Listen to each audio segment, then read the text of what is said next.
Nos encontramos en el yacimiento arqueológico del Cerro de los Infantes, en Pinos Puente. Es un yacimiento de gran tradición historiográfica, pues ya desde el siglo XVI ha generado gran interés debido a su vinculación con la ciudad ibera de Ilurco. En la actualidad, las investigaciones en torno a él son desarrolladas por el Grupo Prometeo de la Universidad de Granada. Es bien de interés cultural desde 2003 y desde el propio Ayuntamiento de Pinos Puente y otras instituciones locales, como el instituto con el que comparte nombre, se desarrollan diferentes actividades para vincular a los más jóvenes y a la población local con el yacimiento.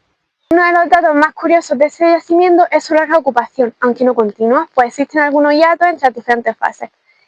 Existe una ocupación desde la prehistoria reciente, en el Calcolítico y el Bronce Argárico, de los que no hay muchos datos. El momento más importante de esta ocupación, o al menos el más estudiado, sin embargo, es todo el periodo protohistórico. Durante el Bronce final comienzan los contactos con el mundo fenicio, que habría llegado a través del paso de Loja. Estos contactos suponen grandes cambios en la mentalidad y en la estructura social. Se ven manifestados tanto en la estructura de las casas, que pasan de ser elipsoidales a rectangulares, manifestando esa jerarquización propia de estos contactos, a la cultura material, en la que aparecen restos como las vasijas con apliques de bronce o restos de cerámica orientalizante de imitación fenicia o propiamente fenicia, que no eran más que un modo de justificación del poder de estas nuevas élites. Durante la fase ibérica del yacimiento, Ilurco habría mantenido contactos tanto con los fenicios en un primer momento como con los romanos más tardíamente. Estos contactos con Roma llegan de la mano de las guerras púnicas, momento en el que se habría desarrollado la batalla de Licón, que siempre se ha vinculado con la ciudad de Ilurco. De igual forma, en este momento, en este contexto de guerras púnicas, aparecen multitud de monedas cartaginesas en el yacimiento. Ilurco, por su parte, también habría emitido monedas con una ceca propia durante los siglos I y II a.C., con los llamados ilurcones. Sin embargo, no podemos hablar de Ilurco sin hacer mención a Liberris, la actual ciudad de Granada, pues entre ambas ciudades siempre había existido un juego de poder, un juego de equilibrio por el control de la Vega de Granada. Tras el momento de ocupación íbera llega el momento de ocupación romana. Los romanos, sin embargo, no realizaron grandes cambios en la estructura de habitacionalidad. La romanización se muestra a través de la construcción de diferentes estructuras típicamente romanas, como unas termas que podemos apreciar por aquí detrás. De la época romana llega el momento tardoantiguo. A este periodo se parece asociada una necrópolis en las proximidades del yacimiento.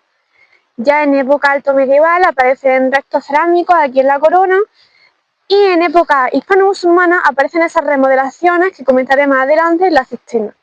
Tras esto se abandona el yacimiento, que no vuelve a ocuparse hasta la época de la Guerra Civil, durante los años 1936 y 1937.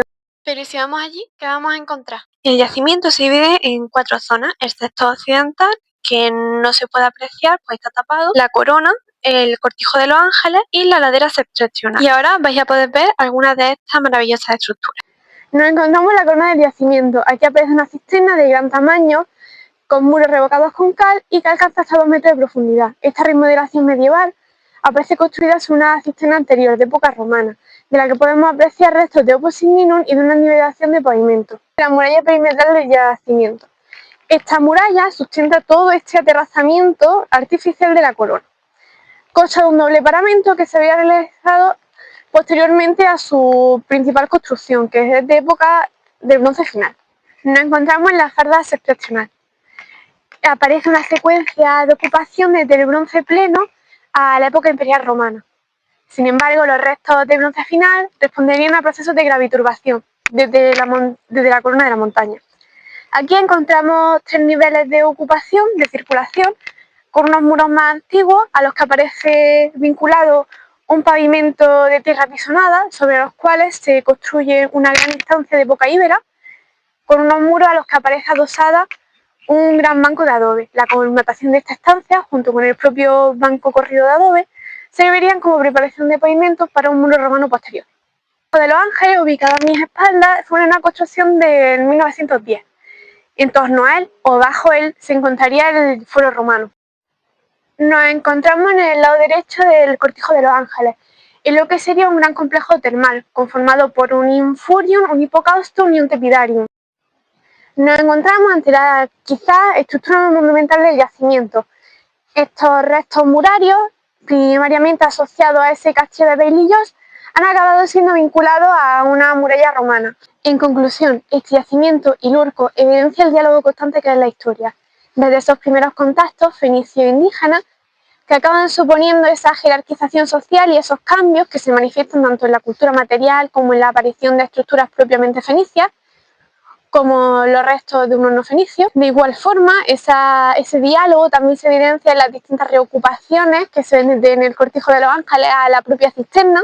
En definitiva, Ilurco es un yacimiento importantísimo. Desde a nivel comercial, pues aparecen multitud de monedas de diferentes cecas, a, por ejemplo, la aparición de diferentes caballos íberos en una concentración de las mayores que encontramos, asociada a un santuario que se encontraría a las afueras de Lopidum.